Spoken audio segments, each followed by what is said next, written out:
Well, hello, and welcome to a LinkedIn Live event. My name is Paul Dickinson. I'm founder of CDP and also Transition Value Partners, and I'm also a podcaster on the Outrage and Optimism podcast. And I'm super delighted to be with two super interesting people. We're going to talk today about responsible innovation, how sustainability is transforming performance in industry and sport, motorsport to be precise, the highest tech of all the sports. And I have two great guests, Ali and Maurice, and I'm going to invite them to introduce themselves. Let's start off with Maurice from Signify. Yeah, sure. Thanks, Paul. So my name is Maurice Loosschilder. I'm the global head of sustainability here at Signify. We are the leader in the lighting industry. We are the biggest lighting company in the world.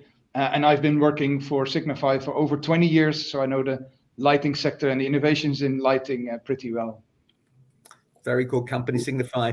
Almost as cool as Mercedes F1. Is that right, Ali? Tell us about yourself.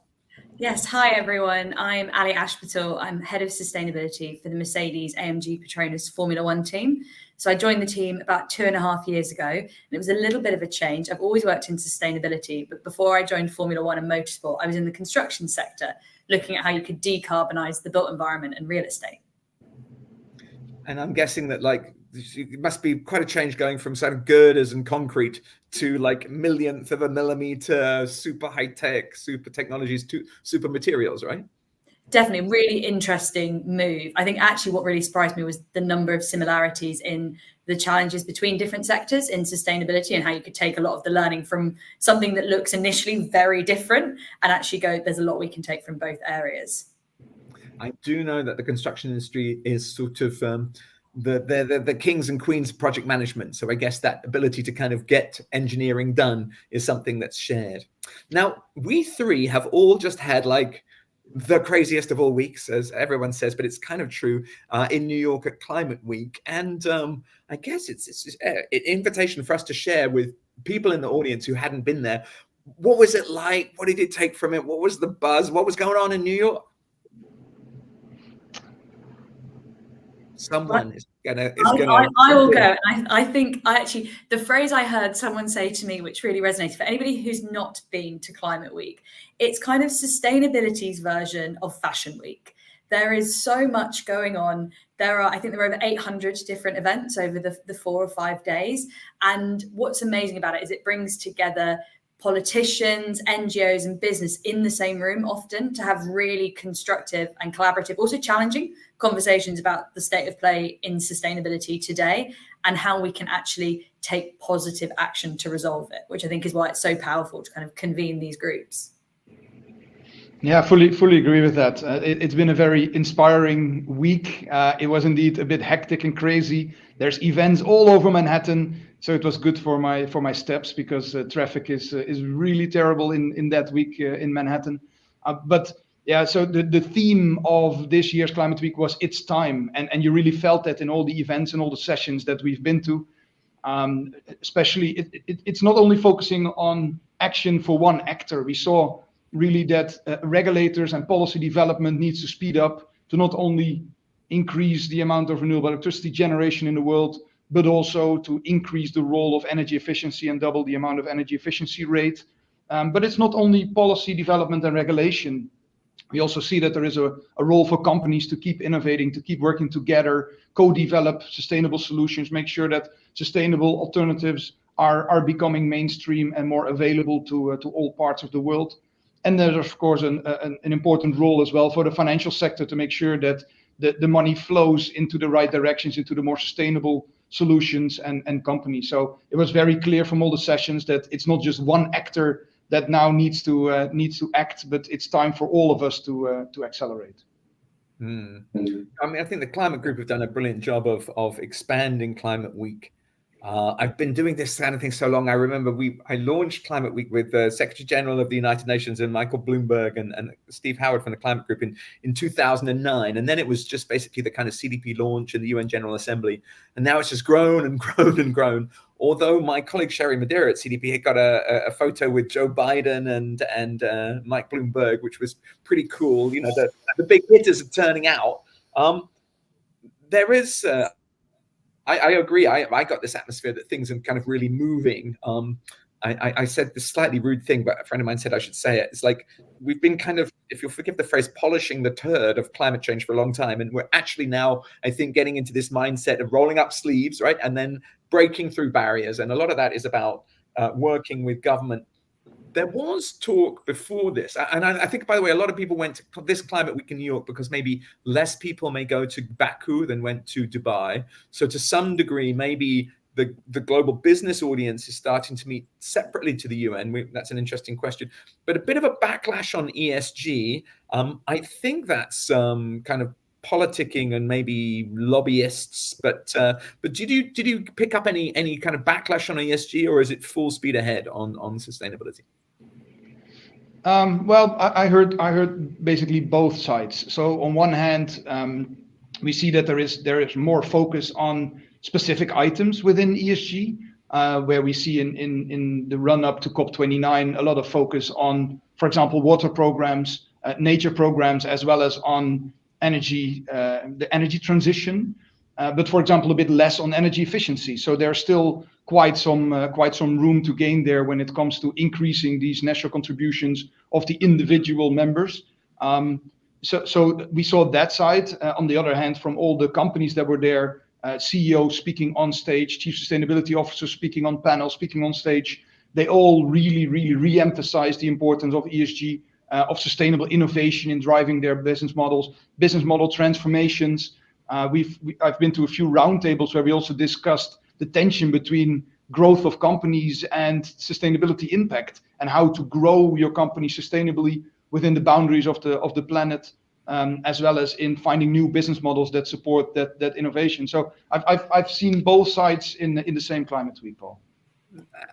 Thank you, Ali. Was it pretty much relentlessly positive for you, or did you detect any kind of shadow?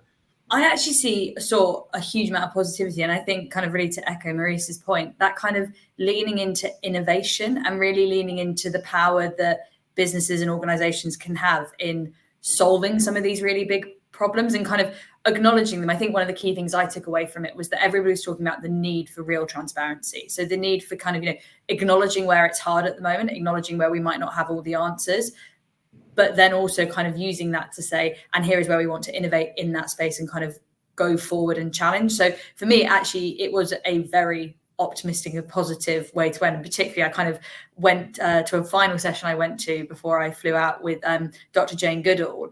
And one of her messages to take away from it was have hope and remember that we can do this and that we must do this. And I thought that was a really powerful message to take away from Climate Week, because there are some scary numbers out there, but I think there's also a lot of good that can be done and that is being done.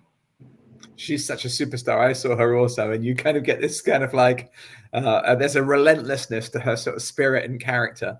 Okay, so look, let's talk maybe about that kind of sharing, that kind of cooperation, that kind of collaboration. I think you're amazing companies. 24 years ago, I wrote a book called Beautiful Corporations. Here are two beautiful corporations, and you're in an alliance. Maurice, do you want to introduce that a little bit for people who are not aware of it? Yeah, sure. So we are very happy and proud that we announced the partnership with the Mercedes Formula One team early July, because both are indeed great companies. We are two leaders in innovation and who are now teaming up together. So yeah, the opportunities there are huge. Both are leaders in our own industry, and both are actually capable of driving industry transformation. And that is a very important point, because if you look at Signify ourselves, for close to 2 decades, we have been leading our global transition away from conventional lighting, the incandescent light bulbs, now towards more digital connected LED lighting.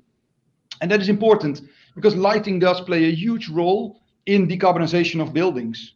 If you look today, the built industry is responsible for nearly 40% of all energy-related CO2 emissions globally. That is huge. And if we then compare that to the Mercedes Formula One team, with the innovation power that this team has, this team can really lead the transformation of the transportation sector. And if we look at how do we transform into a net zero world by 2050, then both the build industry as well as the transport industry both have a huge role to play in this decarbonization of the world. So yeah, these two companies teaming up together can really make a difference in decarbonization. Ali, I guess people know you. You're a little, you're a very well-known brand. Can you talk a little bit about the partnership from your side? Yes, definitely. I think Maurice has put it really succinctly and perfectly in that for us, we believe in sustainable high performance, and we really want to lead from the front on this ambition. And I think partnering with other organizations that have demonstrated how much they can transform their industry. I think, when we started talking to Maurice and the team, understanding how much work had gone into transforming the lighting sector and how amazing that had been and how willing Signify and the team had been to share that as well and bring everyone else along on the journey really echoes what we want to do within not only Formula One, but also sport as a whole, and look at how we can continue to really enjoy the things that we love. We love watching sport, we love watching live music, but how do we do that in a more sustainable way? And how do we enable our fans and our partners to do that with us? Well, I'd like to dig in a little while a bit more into innovation. And we had a fascinating discussion a little while ago, Ali, about fuels, which I think is super interesting. I mean, you're both sort of very high technology companies, and there's much more to say on that. But I want to pick up on one aspect of the partnership, which is to do with transition plans. Now, I just want to introduce the concept of the transition plan a little bit for the audience. And then after that, Maurice, if you could talk a little bit about how the transition plans are showing up. Again, going into my kind of decades working in the corporate response to climate change, we began, certainly in CDP 22 years ago, with disclosure. And that disclosure, my friend Cristiano Figueres said, was a bit like the kind of X-ray. And then using the medical metaphor, we've moved through to the kind of diagnosis phase. And for some organizations, that's setting science-based target or net zero targets. But then we're moving on further, and we have almost like a new concept, I think, in business, a very exciting concept, one that is good to talk about today, and that's the concept of the transition plan. So can you maybe explain, Maurice, first of all, what a transition plan means for the world's largest lighting manufacturer, and also how transition plans showed up in this partnership? No, I'm happy to, Paul. So I fully agree. So for a long time, climate action was all about reporting your carbon emissions as a company. Then the next stage was indeed all companies set targets, which is a great next step. But then the next step is really to disclose how are you actually going to achieve those targets. And that is what a climate transition plan for us is. So we launched our climate transition plan early this year in June, and we followed the 4A framework of the We Mean Business Coalition, the 4A of climate leadership framework from the We Mean Business Coalition. And that framework really helped us to put structure to it. So the first A is ambition. And ambition is for us, how do we get, or ambition is where will we go? And for us, ambition is to be net zero by 2040. That's our science-based targets approved, SBTi approved target, and with a short-term target for 2030. Minus 50% for full value chain decarbonization. So for the insiders, scope 1, 2, and 3, all carbon emissions, not only Signify, but also of our suppliers, as well as our customers in the use phase. So that is the first A, ambition. The second A is action. That is our action plan. So how will we actually reach our ambitions? And we look at the full value chain. So we divided that in 6 sub-programs. Supplier decarbonization, that's the first one. Second one, logistics. Third one, own operations. Fourth one, business travel and commuting of our own employees. Fifth one, the biggest one for us, use phase decarbonization. And the sixth one is the decarbonization of the end of life phase. So that is the action phase. Then the third A is advocacy, because with decarbonizing only ourselves, we can only reach a certain percentage of decarbonization. So we also need the world to transform. Think about the use phase. We can bring down the energy use of our products. We can bring up the energy efficiency of our products through sustainable innovation, but we still depends a lot on the decarbonization of the grid. So there we have a strong advocacy program in place to to support the call for tripling the amount of renewable electricity generation globally, as well as doubling the amount of energy efficiency globally. And then the fourth and last A is accountability. So how do we ourselves put ourselves accountable, make ourselves accountable for making this change happen? So that is the 4A framework, and that is an important part of our climate action program. And that's also what we discussed with the Mercedes Formula One team. Ali? Yeah, and I think it was so interesting to start this conversation and really dive into this framework, because actually this was new to me, but what I found that was really powerful in doing was kind of really setting out a lot of what we've been talking about for a long time and know we've needed to do, but in a really clear and transparent way. And I think the thing that jumped out to me around action, again, touching on a point, Paul, that we discussed a little bit earlier around actually a lot of the actions that Maurice and the Signify team are looking at are things that really resonate for Mercedes Formula One. So we look at logistics. We move people and parts around the world to put on amazing Super Bowl size events every other weekend. And so looking at how we could decarbonize the logistics of Formula One is similar to a lot of things that organizations are doing when they're supplying customers. And so being able to have this framework and learn from Maurice and the team who have, now released this plan and are now implementing it. We're on the journey of developing our plan at the moment, and hopefully going to then be able to look back at this in 6 months' time and be like, how much change we've been able to accelerate by kind of just identifying these synergies and kind of acting upon them and sharing our knowledge. Yeah, I have a friend who works in a famous public relations agency, and he said a transition plan is a way you can communicate to the world the value that you're going to create through the transition. So it's a real opportunity to sort of showcase something. And Maurice, I want to just pick up on one point that you made earlier about policy, because I've actually been studying the relationship between corporations and policy for a couple of years now. And the number one case study in the world is Signify, in fact, because if I'm not mistaken, you used to partner with the United Nations Environment Programme to kind of encourage governments to phase out incandescent lighting, which is this kind of old technology that we don't need anymore. Is that right? Yeah, that's right. And that is exactly the sector transformation that I was talking about before. So indeed, for 2 decades, we have been on the forefront of leading this transition, where we were market leader in conventional lighting at that time. But still, we found that it is best for the whole lighting sector transition to newly available technology, LED lighting, and then the next transition was to connected LED lighting, because the potential is huge. If we now today look at the amount of lighting, the contribution of lighting to global greenhouse gas emissions, that is today about 2%. So 2% of all global greenhouse gas emissions come from the use of our lighting products in general. That is comparable to the impact of aviation sector. So it's really significant. If today we would replace all light points, all conventional light points in the world with LED lighting, we could halve that. So we could bring that down to 1% of global greenhouse gas emissions. And that is with existing technology. And that is what we felt already for years and years. So we did indeed, in our active lobbying, we were indeed being an advocate of introducing LED lighting and the phase out, the accelerated phase out of the old conventional incandescent and halogen technologies. Okay, so this is a message for everyone listening to this LinkedIn Live event.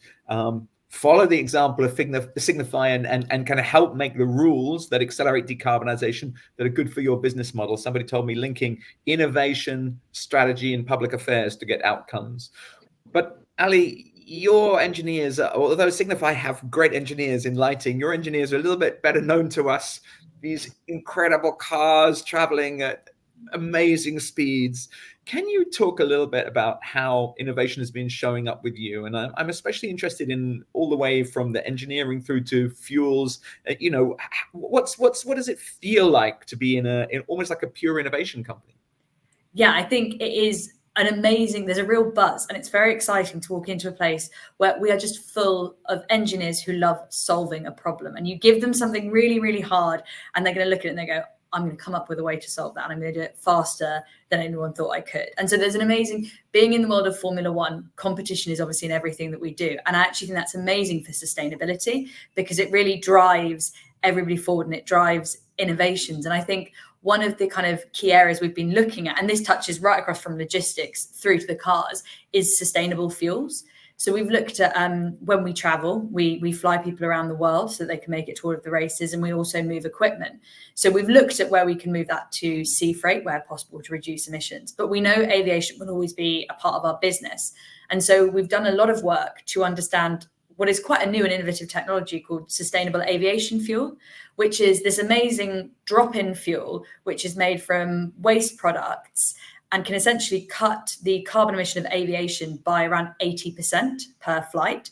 And what's really powerful about it is that it drops into airplanes today. So we don't need to do a massive retrofit program. We don't need to swap all of the infrastructure out. We also don't need to do massive work to airport infrastructure today, but we can start to put it in planes and start to reduce emissions. And this is a fairly new market, and similar to the renewable energy market, you're able to do a book and claim model where if you can procure sustainable aviation fuel certificates, you can send the demand signals to help kind of increase generation of this fuel globally. And we've actually been invested in both book and claim and in increasing refinery capacity now since 2022, which for us is this really important step in not only helping reduce our emissions today, but helping create a market for others to be able to do so tomorrow. And so that's the kind of really big side of kind of big scale. And then on the kind of the car itself, we will in 2026 be racing on a new advanced sustainable fuel. So it'll be 100% advanced sustainable fuel. Again, what's really exciting about this fuel is it's a lab-based fuel. So it's made from sustainable materials and it's going to drop into our cars and produce really thrilling racing. But I think the most amazing innovation about it is that it's going to be road car ready. So it's going to be able to drop in to the forecourts globally. And as Marie said, one of the other big challenges outside of lighting in global decarbonisation is transportation and people's personal vehicles. And so I think what's really exciting about this opportunity is the power of decarbonisation beyond our own sport. And again, still producing really exciting racing. Ali, let me follow up on the question. Is this, I mean, that's amazing, by the way. Is it driven by the team? I didn't realize. Are you allowed to use different fuels? Is there a regulation in F1? How's this showing up? So it's Formula One as a whole, and it's really exciting. We're seeing whole-scale regulation change in 2026. Regulation changes are always a really exciting moment for the sport. But from a sustainability perspective, this is particularly exciting because the power units are going to be 50% electric and 50% fueled. And the 50% fuel will be this 100% advanced sustainable fuel. So we already have some of the most thermally efficient engines in the world. We already race on essentially an E10 blend. So we already have a kind of a bio content within the fuels, but this is kind of the evolution and the next step. And it's part of a drive of the sport to move towards a more sustainable future. And you've seen that the F1 have got a net zero 2030 commitment. And there's a lot of exciting opportunities, I think, again, to kind of show that sport can continue to be really exciting, but also be championing sustainability and provide solutions for other sectors. Wow. And the changes in F1, I mean, these new rules, I know so much of road car technology, motorcycle technology, actually vehicles more generally and more broadly have been influenced by F1 because it's the kind of focus of the world in a way. How is that showing up with you, Maurice, in the partnership? Like, are you able to swap and exchange or get different experiences from different engineers, or how does it show? Yeah, so innovation is of course an important pillar of our partnership. There's two pillars which are also two brand pillars for Signify. It's innovation and sustainability, and in both we can learn from each other. For us, it's of course energy efficiency is the most important part. So if we link that back to the climate transition plan, then decarbonization of the use phase is the biggest part of that pillar, and that's also where we put a lot of our innovation power to work. So let me give you a few examples, which we also shared with the Mercedes Formula One team. And some of these innovations are now also being implemented on their side. So think about decarbonization of the use phase is all about increasing the energy efficiency of our products. So in 2021, we introduced a new technology called ultra efficient LED lighting, where LED lighting was already very efficient. With ultra efficient LED lighting, they're even 50 to 60% more energy efficient than existing first generation Philips branded LED, with a much longer lifetime of 50, 60 years. So this is a great innovation that we are now trying to, it was in the energy class, it's an A-class product, which we are now trying to roll out in other parts of the portfolio as well. So that has been a huge driver of decarbonization already in the phase out of conventional lighting, shifting then immediately to ultra efficient technology, but also connected LED lighting. So think about cities, for example, when you transition from conventional lighting to LED lighting, we always say you can save around 50 to 60% on your energy bill.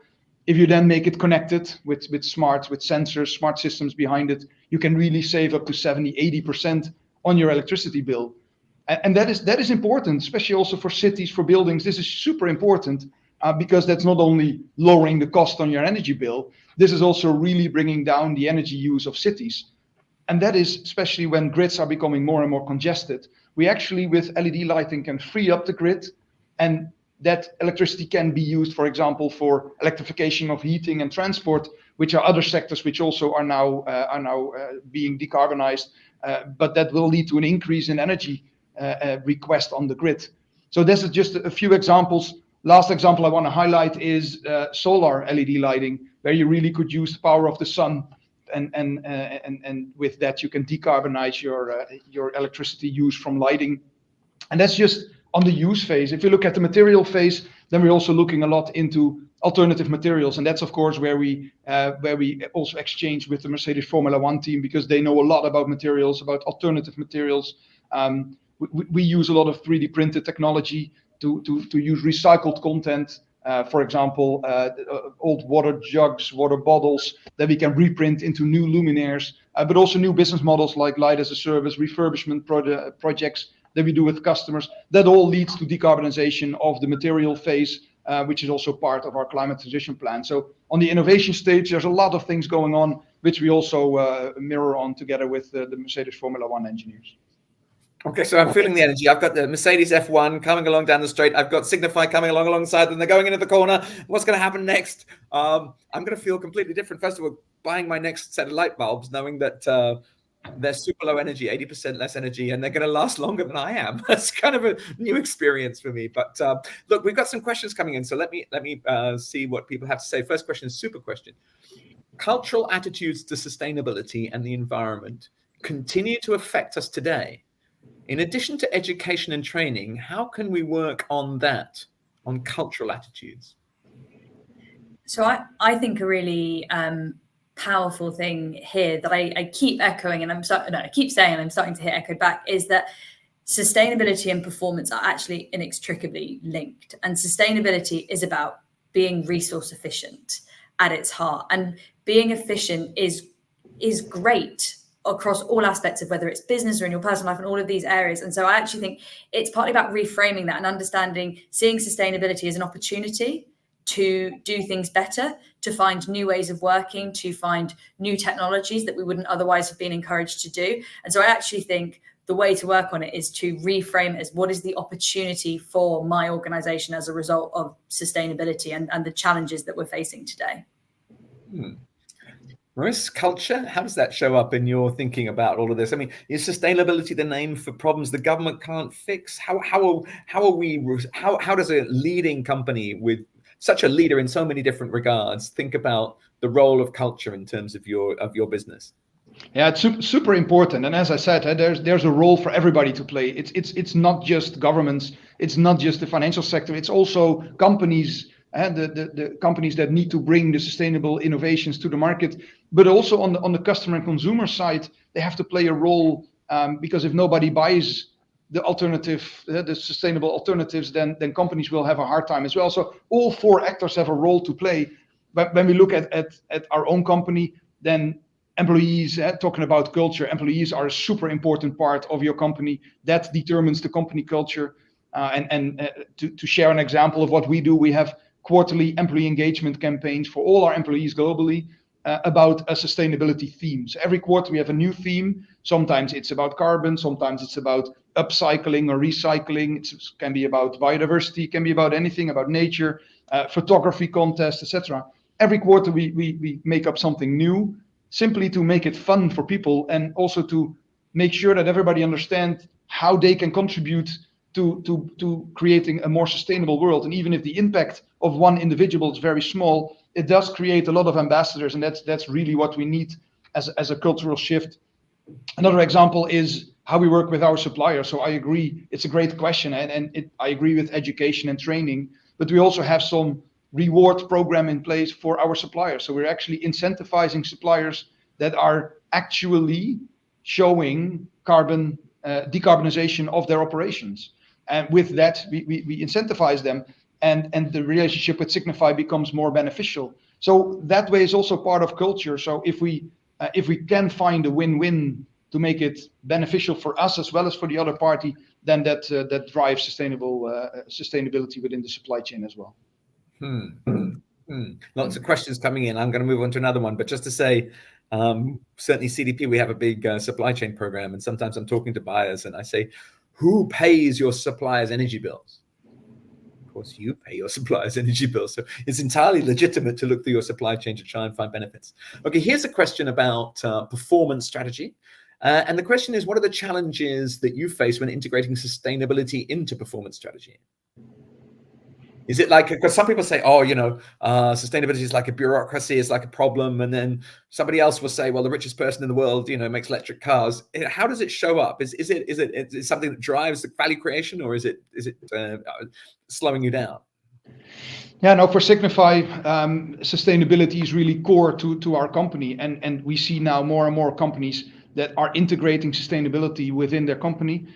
We already did that a long time ago. So in our current company strategy, for example, you really see that one of the 5 strategic frontiers that we have is growth for sustainability. And that is actually, when we implemented that company strategy, that was a pivotal moment in time, because we changed from having a separate company strategy and a separate sustainability strategy into one sustainable company strategy. And with growth for sustainability, we actually have 5 growth areas, sustainable growth areas, that we can use to grow the company, which is climate, circular, food availability, safety, security, and health and well-being.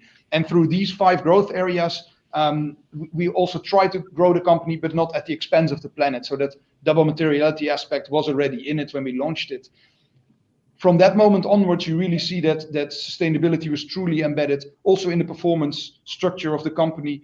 The long-term incentives of our executives, 25% of the vesting is determined by the sustainability KPIs, and the sustainability KPIs are now showing up on the highest level of the business balance scorecard. So with that, we drive sustainability throughout the company, but that's mainly driven by the fact that we also have sustainability, Brighter Lives, Better World, which is the name of our sustainability program, embedded in our company purpose. So the words Brighter Lives, Better World are actually in the company purpose of Signify. So that helps a lot in integrating sustainability in our company purpose and processes.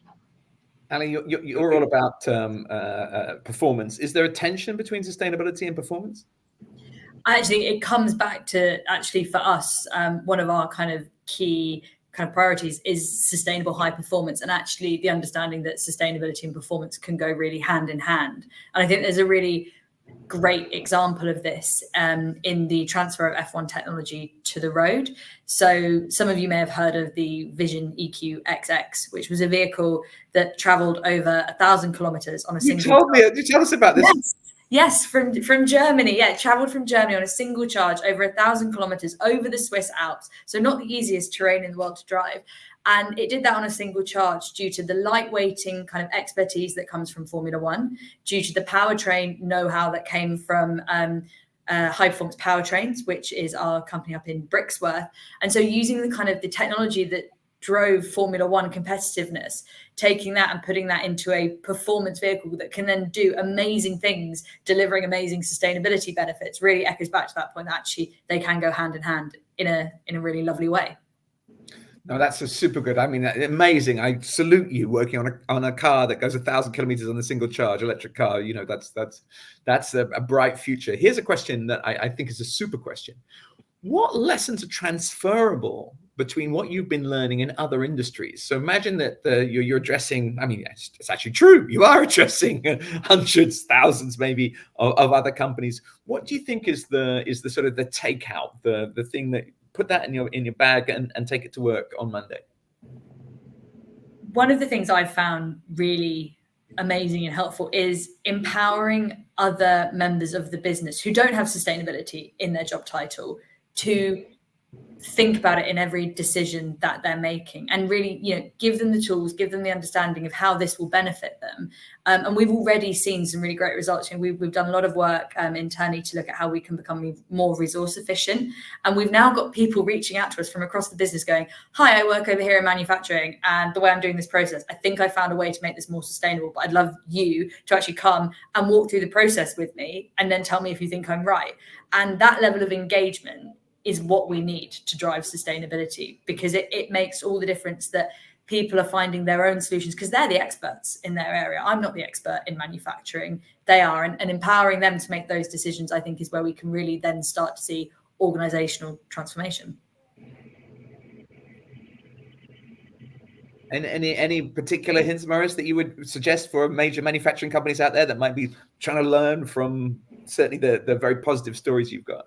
Yeah, well, it's very powerful what Ali just explained. So we also saw a shift of where people a few years ago always asked the question, hey, how can I do sustainability next to my job? And it now transformed. Everybody gets it, that you need to do your job in a more sustainable way and not do sustainability on the side.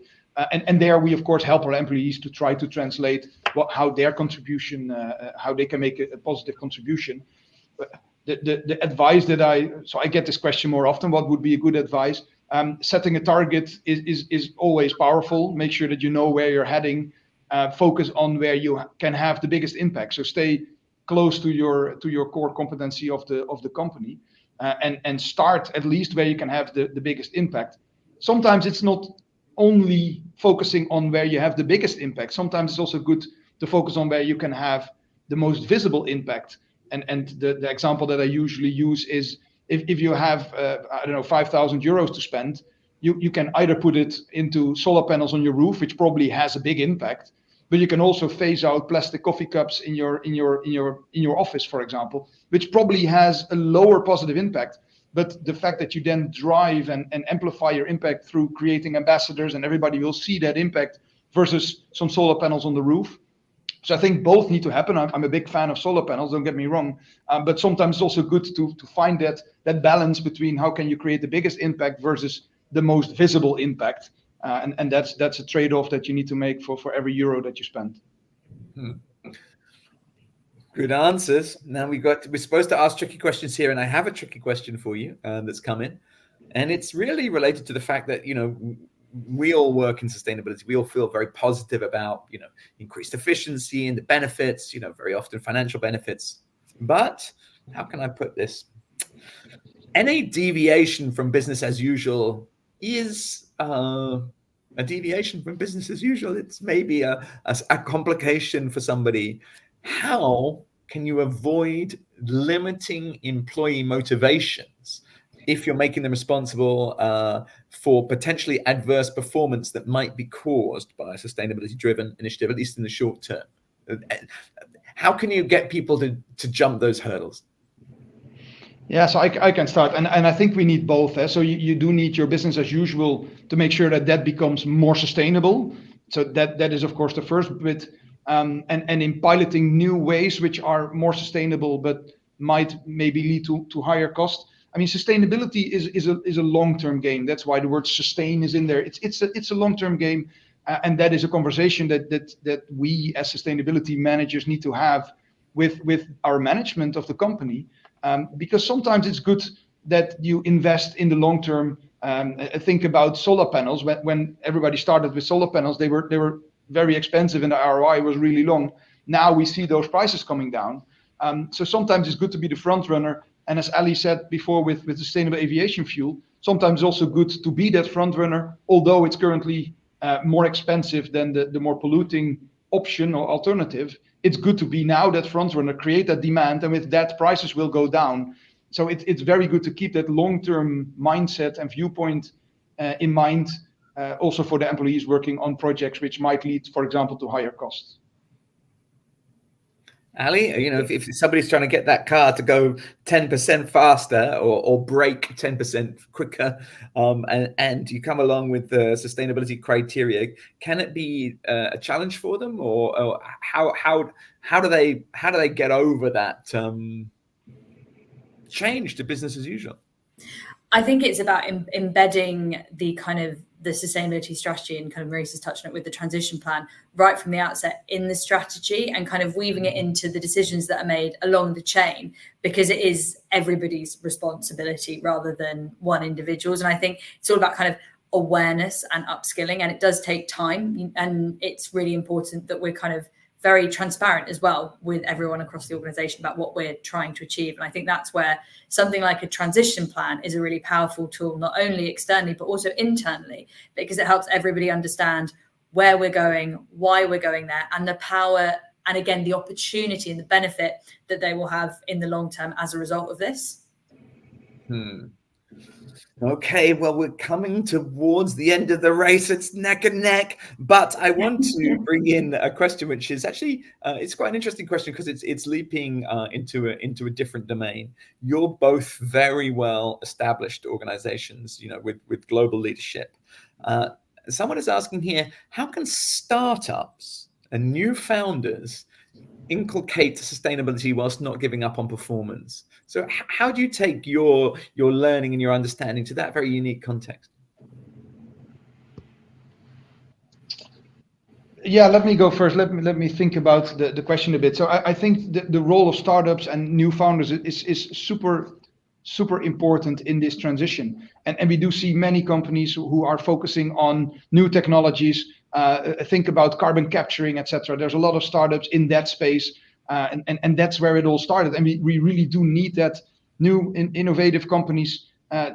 Make sure that you find out where big companies like ourselves have challenges and support these big companies in solving these challenges.